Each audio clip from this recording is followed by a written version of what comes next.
Writing in a culturally sensitive manner involves acknowledging that people have differences and similarities, and that these should not be given a positive or a negative value based on the words and description used in the writing. Now, bias-free language is a characteristic of academic and professional writing. Students, professional, and everyone else hoping to keep a polite communication relationships require caution while using language that doesn't discriminate against certain groups of people. Because those who are already marginalized may suffer when we use discriminatory or biased language.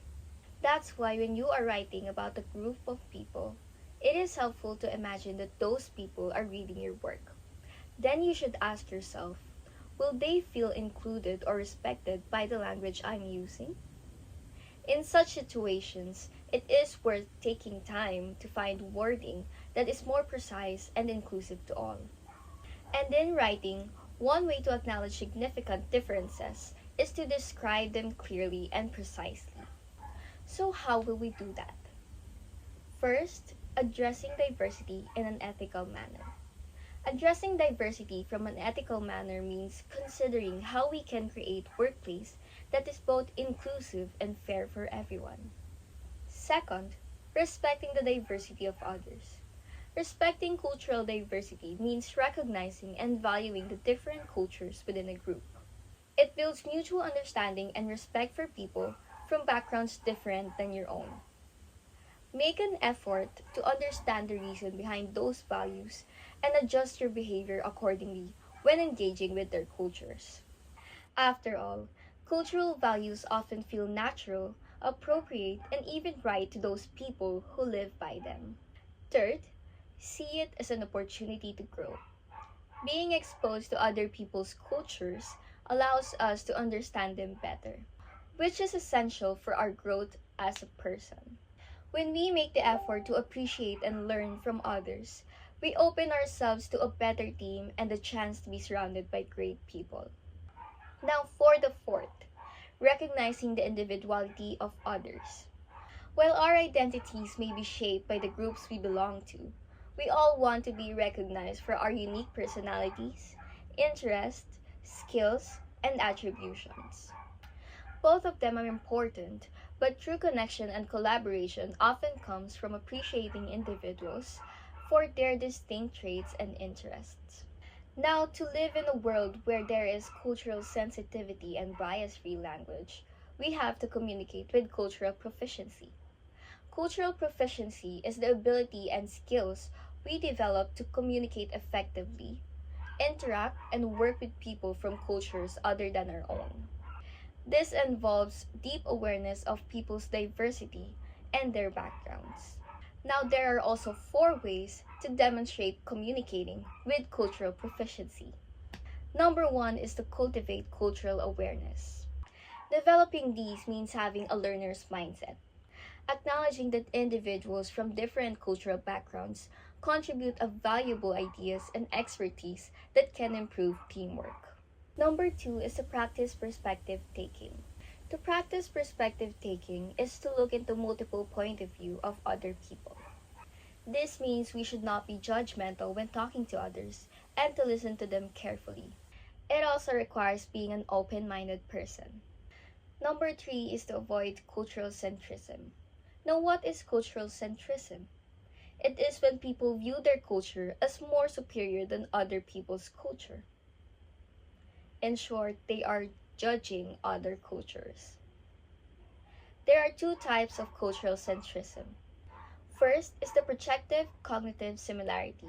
Now, people who have this type of cultural centrism assume that others have their own cultural norms. Second type is the outgroup homogeneity effect. This is the belief that members of other cultures are all the same. Lastly, we have to adapt to changing cultural norms and expectations. It is important to understand that change is inevitable. Everything will change, including cultures.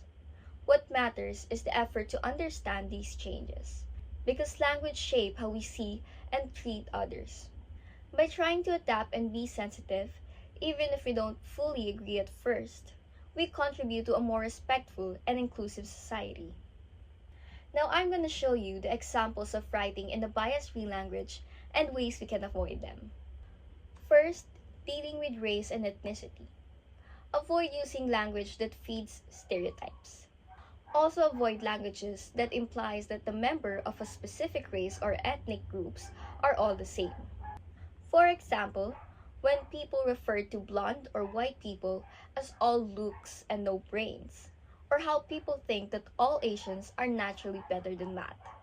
Now, when dealing with gender and sexual orientation, gender-neutral language should be used over gender-biased language in general references in order to be inclusive of all individuals.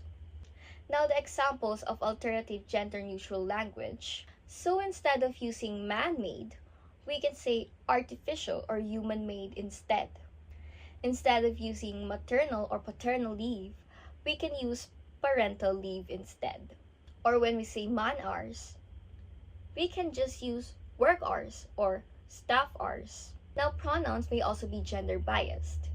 For example, the pronoun he is generally used for both genders. Instead of using he or she, we can use they instead. Instead of him or her, we can use them instead. Instead of himself or herself, we can use themselves. Next is when dealing with social classes. Now, when dealing with social classes, encouraging empathy and reducing stereotypes is essential to reduce class-based discrimination.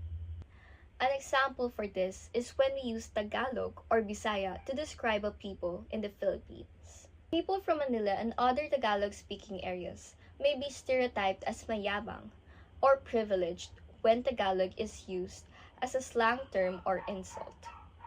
However, Bisaya is occasionally used insultingly to refer to individuals from Mindanao or Visayas, frequently suggesting that they are poor, provinciano, or less educated. We can mostly hear these words as an insult when we play mobile games such as Mobile Legends. Next is when dealing with age. People's abilities shouldn't be overlooked because of their age.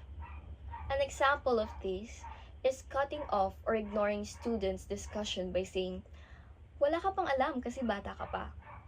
When in fact that's not true. Because even if we're young, we can know so much. Lastly is dealing with people with disabilities. When referring to people with disabilities, the focus should be on the person and not the condition. For example, instead of using an epileptic, we can use a person with epilepsy instead. Instead of mentally ill person, we can use a person with mental illness or mental health condition instead. Or instead of saying autistic child, we can say a child with autism instead. These examples demonstrate the importance of identity-first language or the importance of putting the person first. Now remember that the essential point is to communicate in a way that is respectful of diversity.